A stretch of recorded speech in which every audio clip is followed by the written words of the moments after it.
I'm actually, I guess, the chief law enforcement officer of the country.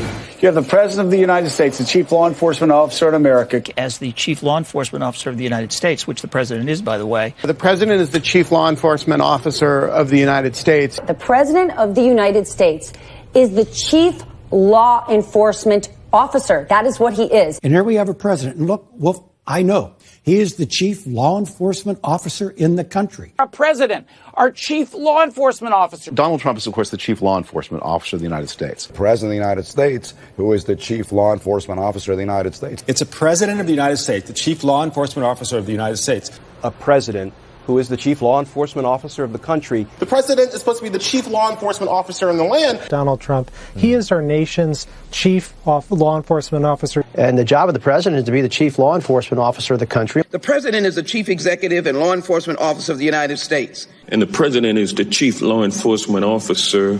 By the commander-in-chief, the chief law enforcement officer of the United States.